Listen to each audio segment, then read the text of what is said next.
처음엔 그냥 우연이었어요. 유튜브 알고리즘이 저한테 던져준 영상 하나. 미국 고등학교 수업 장면이었는데 칠판에 한국 지도가 붙어 있는 거예요. 그런데 자세히 보니까 뭔가 이상했어요. 한자로 빼곡히 적힌 글씨들, 생긴 것도 낯선 그 지도. 화면에 뜬 제목은 이랬습니다. 1402년 조선에서 만들어진 세계 지도, 강리도. 순간 멍해졌어요. 강리도? 그게 뭐지? 저도 한국인이고 학교에서 국사를 배웠고 대학에서도 역사에 관심이 많았는데 그 이름이 그렇게 낯설 수가 없더라고요. 그 영상 속 미국 선생님은 강리도를 미대륙 발견 이전 인류가 만든 가장 놀라운 세계 지도 중 하나라고 소개하고 있었고 아이들은 정말 감탄하면서 그걸 배우고 있었어요. 한편으로는 놀랍고 다른 한편으로는 이상했어요. 왜 미국 아이들은 우리나라의 옛 지도를 배우고 있는데 정작 우리는 그 가치를 모르는 걸까? 그래서 집에 돌아오자마자 검색해 봤어요. 강리도라는 단어를 치니까 몇몇 박물관 사진과 함께 짧은 설명이 보였어요. 1402년 조선에서 만들어진 세계 지도, 중국 중심의 세계관이 담겨 있음. 한국에서 가장 오래된 세계 지도, 그게 끝이었어요. 너무 허무했어요. 이게 전부라고? 하지만 거기서 멈출 수 없었어요. 뭔가 석연치 않았거든요. 그래서 직접 고등학교 국사 교과서를 찾아봤어요. 다행히 집에 동생이 쓰던 교과서가 있었어요. 찾아보니 강리도는 단 한 단락, 딱 5문장 정도로 소개되어 있었어요. 조선 초기 만들어진 세계 지도, 중국에서 전래된 지도를 바탕으로 편집되었으며 우리나라와 일본이 추가됨. 지도 중심에 중국이 위치한 중화주의적 세계관을 반영함. 전부였어요. 그리고 마지막 문장에서 저도 모르게 혼잣말이 튀어나왔어요. 아니, 근데 왜 이게 외국에서는 세계적 지도라고 하죠? 정말 궁금해졌어요. 그래서 더 깊이 파고들기 시작했죠. 논문도 찾아보고 외국 사이트도 뒤졌어요. 그러다 알게 된 거예요. 이 지도가 단순한 고지도나 역사적 유물 그 이상이라는 거요. 1402년, 지금으로부터 무려 600년도 넘는 옛날에 만들어진 강리도는 한반도뿐만 아니라 중국, 일본, 인도, 페르시아, 아프리카, 유럽까지 표현하고 있어요. 특히 유럽은 당시 기준으로는 굉장히 정교하게 그려졌고 지중해와 이탈리아, 이베리아 반도도 확인할 수 있어요. 미국의 한 역사 교과서는 이 지도를 이렇게 설명하고 있어요. 유럽이 아직 미지의 세계일 때 조선은 유럽을 인식하고 지도에 담아냈다. 이 지도는 인류가 만든 세계 지도 중 가장 이른 시기이자 가장 정밀한 지도 중 하나다. 놀라운 건 이 강리도가 단순히 상상으로 그린 게 아니라는 거예요. 당시 조선의 관료들과 학자들이 중국을 거쳐 유입된 서역의 정보들, 페르시아 상인의 소식, 일본의 지도 등 다양한 자료를 종합해서 만든 거예요. 그리고 여기엔 조선의 자부심도 드러나요. 중국 중심으로 보일 수 있지만 정작 조선은 지도에서 중국보다도 더 크게 표현되어 있어요. 그 시절 조선이 얼마나 자주적이고 세계를 인식하고 있었는지를 보여주는 상징 같은 지도였던 거죠. 그런데 왜 우리는 이걸 중화주의적 지도라고만 배우는 걸까요? 더 깊이 찾아봤더니 우리 교과서와 학계에서는 강리도를 중국 중심 세계관을 따른 지도라고 평가하더라고요. 틀린 말은 아니에요. 당시 동아시아는 중화 문명을 선진 문명으로 받아들였고 많은 제후국들이 그 문화를 따르려 했죠. 조선도 예외는 아니었어요. 하지만 그렇다고 해서 강리도를 중화주의의 상징처럼 설명하는 건 너무 좁은 해석 같았어요. 생각해보세요. 그 시절 유럽 지도는 대부분 종교 중심이었어요. 지구가 둥글다는 개념도 거의 없었고 대부분은 성경에 기반한 세상의 모습만 그려졌어요. 이슬람 세계의 지도도 마찬가지였고요. 그런데 조선은요?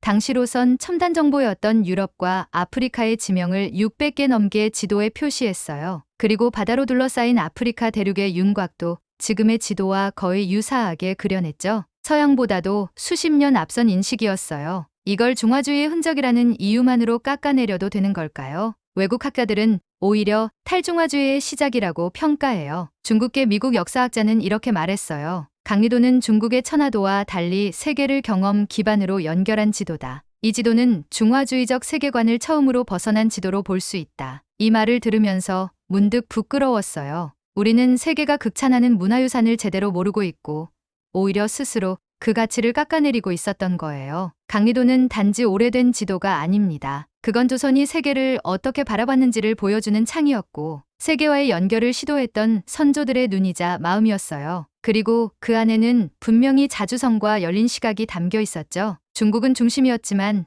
조선은 작게 숨지 않았어요. 오히려 더 크고 당당하게 그려졌죠. 그걸 보고도 왜 우리는 이건 그냥 중국 중심이야라고만 말하고 넘어가는 걸까요? 지금 우리가 해야 할 일은 강리도를 새롭게 바라보는 것, 그리고 그 안에 담긴 선조들의 세계관을 올바르게 이해하고 계승하는 일 아닐까요? 이 이야기를 시작하면서 저는 하나의 질문으로 출발했어요. 왜 우리는 우리 것을 제대로 모르고 있을까? 그리고 지금은 확신해요. 우리가 놓치고 있는 건 단지 역사 한 조각이 아니라 우리 스스로의 자존감이자 세계를 향한 창이었단 거요. 강리도를 본격적으로 알아보기 시작하면서 가장 궁금했던 건 도대체 조선은 어떻게 600년도 전의 유럽과 아프리카의 모습을 지도에 담을 수 있었을까라는 질문이었어요. 그 시절 항공사진은커녕 대서양을 건너본 이도 없던 시대였잖아요. 그런데 지도엔 분명히 유럽이, 아프리카가, 그리고 인도와 아라비아가 나와 있었죠. 심지어 아프리카는 육지로 둘러싸인 게 아니라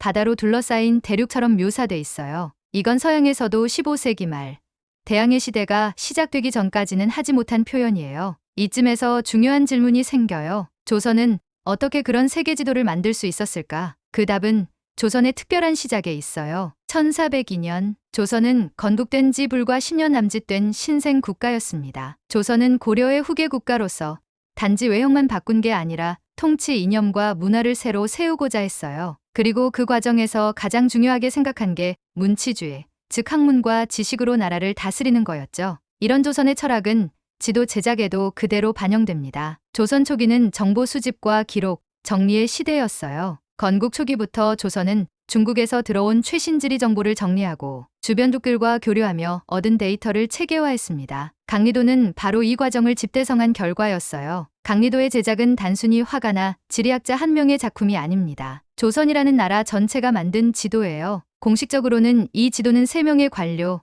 즉 김사영, 이무, 이회라는 인물이 함께 제작했다고 알려져 있어요. 이들은 당시 조선의 중추기관인 예문관과 승문원에 속한 학자들이었습니다. 그 중에서도 특히 중요한 인물은 이회예요. 그는 중국과의 외교 사절단을 따라 명나라에 여러 번 다녀온 인물로 명나라의 지리와 지식 체계를 누구보다 잘 이해하고 있었어요. 그는 중국에서 유통되던 지리서를 바탕으로 방대한 정보를 수집했고 그 안에 자신이 직접 본 지리, 그리고 조선이 수집한 여러 나라의 정보를 함께 녹여냈습니다. 특히 명나라에서 가져온 성교광피도라는 지도가 강리도의 기초 자료 중 하나로 알려져 있어요. 하지만 거기에 머무르지 않고 조선은 자신들만의 시각을 더했죠. 조선을 중심으로 그리되 일본을 덧붙이고 중국 이외의 지역들, 특히 인도, 페르시아, 유럽, 아프리카까지 정보의 범위를 넓혔습니다. 이건 단순히 따라한 게 아니라 당대 최고의 지리 정보와 인식이 결합된 창조적인 작업이었어요. 그리고 무엇보다 눈여겨볼 점은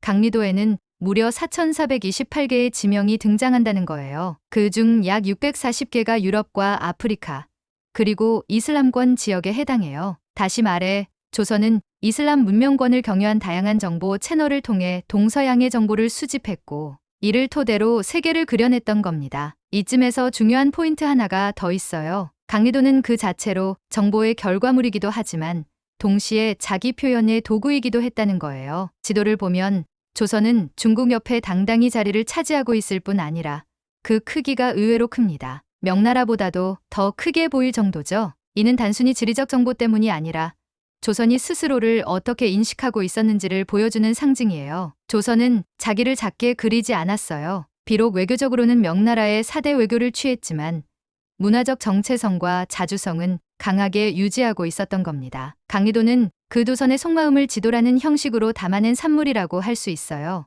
이 점이 바로 외국 학자들이 감탄하는 지점이에요. 어떻게 한 동아시아의 신생 국가가 세계를 이렇게 정확하고 균형 잡힌 시선으로 그릴 수 있었을까? 서양 학자들은 입을 모아 말합니다. 강리도는 단순한 지도 그 이상이라고요. 그건 한 나라의 철학이요, 역사 인식이며 세계와의 관계 맺기를 상징하는 문서라고요. 미국 고등학교 세계사 교과서에 실린 강리도 해설을 다시 보면 이런 문장이 나와요. 조선인들이 만든 이 걸작은 당시로서는 세계의 전부였던 아프로유라시아를 그리고 있다. 현대인의 눈으로 보면 이상해 보일 수 있지만 익숙해지면 그 정확성과 야망에 아연실색하게 된다. 아연실색, 정말 그 표현 그대로예요. 그 지도를 처음 접했을 때에 저도 그랬습니다. 그리고 지금도 여전히 강리도를 볼 때마다 그런 마음이 들어요. 그런데 이 모든 게 우리 교육 현장에서는 중화주의라는 단어로 퉁 쳐지고 있다는 게 안타까울 따름입니다. 지금 우리에겐 이 강리도를 다시 해석하고 다시 조명할 필요가 있습니다. 그건 단지 지도의 가치 회복이 아니라 우리가 과거를 어떻게 기억하고 미래를 어떤 시선으로 바라볼지에 대한 이야기이기도 하니까요. 강리도를 찬찬히 들여다보던 어느 날이었어요. 저는 진짜 조선이 세계를 바라본 시선을 느낄 수 있겠구나 싶었어요. 그런데 그날 밤 한 가지 문장이 머리를 내리쳤습니다. 강리도는 중국 중심의 중화주의적 세계관을 반영한 지도다. 이 문장은 국내 교과서에 버젓이 실려있는 표현입니다. 강리도에 대해 우리가 흔히 접하는 거의 유일한 공식적 설명이기도 하죠. 그 순간 마음이 불편해졌습니다. 방금 전까지 세계 최초의 본격적인 유라시아 지도로 감탄하던 제 감정이 이 짧은 문장 하나에 송두리째 무시당하는 느낌이었어요. 아니, 도대체 왜 외국 학자들은 하나같이 이 지도를 동양의 과학과 지식이 만든 위대한 문화유산이라 부르는데 우리는 왜 스스로 그 가치를 깎아내리고 있는 걸까요? 강리도를 중화주의의 틀에 갇힌 지도라고 보는 시선은 20세기 중반부터 국내 학계에서 자리 잡기 시작한 해석이에요. 당시에는 조선이 중국에 예속되어 있었다는 인식이 강했고 그 흐름 속에서 강리도 역시 중국 중심적이라는 비판을 피해갈 수 없었죠. 마치 지도 위에 중국이 크게 그려졌다는 이유만으로 그 지도가 담고 있는 자주적 의미와 과학적 성취까지 함께 무시해버린 겁니다. 하지만 사실 그건 오해였어요. 강리도는 조선을 지도 중앙에 두지 않았다는 이유로 중화주의의 잔재라 폄하되었지만 정작 그 속을 들여다보면 조선은 비정상적으로 크게 묘사되어 있습니다. 중국보다도 더 크게요. 당시 조선이 중국의 선진 문명을 배우려 했던 것은 사실이지만 그건 어디까지나 학문적 모범으로 삼은 것이지 나라의 정체성까지 없애버리려던 게 아니었습니다. 몇 년 전 한 다큐멘터리에서 이 강리도를 다뤘는데 한 출연자가 이렇게 말했어요. 이 지도는 명백히 중국의 천하관을 따른 것이다. 우리는 이를 비판적으로 인식해야 한다. 그 말은 틀리지 않았습니다. 중화관은 그 시대 동아시아 전체를 지배하던 질서였고 조선도 그 안에 있었습니다. 그러나 그 말은 너무 단편적이었어요. 한 교육자가 강리도를 주제로 고등학생 대상 역사 강의를 진행했어요. 강의가 끝나고 한 학생이 손을 들더니 이렇게 물었답니다. 선생님, 근데 왜 우리나라 교과서에서는 이 지도를 별로 대단하지 않게 가르쳐요? 그 말에 지인은 한동안 말을 잇지 못했다고 해요. 왜냐하면 그 학생의 질문이야말로 지금 우리가 강리도를 어떻게 바라봐야 하는지를 전곡으로 찌른 말이었기 때문이에요. 강리도에 담긴 정보는 단순히 중국에서 가져온 게 아닙니다. 이슬람 세계의 지리 정보, 실크로드를 통해 전달된 서양 문물, 페르시아 상인들이 남긴 기록들까지도 조선 학자들이 수집하고 정리해 하나의 세계 지도로 엮은 겁니다. 그리고 그 결과는 지리학적으로도 당시 기준에서 믿기지 않을 만큼 정교했어요. 그런데 그런 지도를 우리는 중국 흉내낸 거지라 치부하고 학생들에게도 그렇게 가르치고 있어요. 왜 그랬을까요? 그 이유는 아주 단순해요. 비판적 시각이라는 틀 때문이었어요. 근현대에 들어서며 우리는 중국에 예속된 조선이라는 내러티브를 강화하기 위해 조선의 모든 대외 정책이나 문화적 선택들을 수동적 곡종으로 해석해버렸어요. 그런데 그런 해석은 어느 순간부터 과잉 해석이 되어 조선의 능동적인 자주성마저 숨기게 되었습니다. 강리도는 그 피해자 중 하나였죠. 더 기가 막힌 건 외국의 평가와는 정반대라는 점이에요. 미국 웨이크 포레스트 대학의 역사학자 교수는 그의 저서에서 이렇게 말합니다. 조선의 강리도는 근대 이전 동아시아에서 유일하게 세계를 경험적 지식으로 그려낸 지도다. 그것은 단지 중화주의의 반영이 아니라 오히려 그것을 넘어서는 시도의 시발점이었다. 게다가 미국 고등학교에서는 강리도를 단순히 한국 지도로 가르치지 않아요. 세계사적 문화유산이라고 말해요. 왜냐하면 이 지도는 명백히 조선이 세계를 보았던 시선을 기록하고 있기 때문이죠. 이쯤 되면 우리가 오해 속에 얼마나 소중한 걸 놓쳐왔는지 알 수 있습니다. 저는 몇 달 전 실제로 강리도의 모사본을 보러 서울대 규장각에 다녀왔어요. 고색 창연한 종이에 그려진 그 지도는 오래된 잉크 냄새마저도 품고 있었어요. 그러나 그 안에는 시대를 앞서간 사람들의 시선이 담겨 있었어요. 실크로드를 넘어 유럽의 땅을 그려넣고 바다를 통해 아프리카 대륙을 묘사한 그 감각, 수천 개의 지명을 꼼꼼하게 배치한 치밀함, 그 모든 게 단지 중국 따라 하기로 묻힐 수는 없는 것이었죠. 이제는 바꿔야 합니다. 강리도는 단순한 고지도가 아니에요. 그건 조선이라는 나라가 건국 초기부터 얼마나 세계와 자신을 연결, 지으려 했는지를 보여주는 하나의 증거입니다. 강리도는 지식의 성과이자 문화적 자존심이며 세계사 속에서 우리가 당당히 내밀 수 있는 증거입니다. 하지만 그 가치는 우리가 어떻게 바라보느냐에 따라 천지 차이가 나죠. 이건 중화주의의 산물이야라고 말하면 그냥 오래된 종이 한 장으로 끝납니다. 하지만 이건 조선이 세계를 이해하고 세계 속에서 자신의 자리를 찾으려 한 기록이야라고 말하면 이야기는 전혀 달라지죠. 그리고 그 시선의 차이에서 우리는 진짜 자존감을 찾아야 하지 않을까요? 강리도, 한국의 고등학생들도 저조차도 한때는 교과서에 적힌 단 한 줄로만 알고 지나쳤던 그 지도, 중화주의적 세계관을 반영한 고지도, 그게 전부인 줄 알았어요. 하지만 지금 우리는 알게 되었습니다. 이 지도는 단순히 1402년에 만들어진 오래된 지도가 아니었다는 것. 조선이라는 나라가 세계를 어떻게 바라보고 있었고 그 속에서 스스로를 얼마나 당당히 자리매김하려 했는지 보여주는 하나의 선언문이었다는 것 말이에요. 이제 묻고 싶습니다. 우리는 왜 스스로의 눈으로 자신을 바라보지 못했을까요? 외국의 고등학생들이 강리도를 배우고 감탄할 때 우리는 그 가치를 축소해 가르쳤습니다. 중국을 중심으로 그려진 지도니까 별로 자랑할 게 없다는 식으로 말이죠. 하지만 그건 600년 전 조선의 사람들에게 너무도 불공평한 평가였습니다. 그들은 당대의 최신 지식을 모아 유라시아를 품은 지도를 그렸고 지도 한 장에 세계를 담아내고자 했습니다. 그 결과물이 바로 강리도였어요. 우리가 흔히 알고 있는 조선이라는 이미지는 유교적이고 폐쇄적이고 보수적인 나라죠. 하지만 강리도를 통해 본 조선은 다릅니다. 그건 세계의 눈을 뜨고 타 문명과 교류하며 정보를 수집하고 정리해서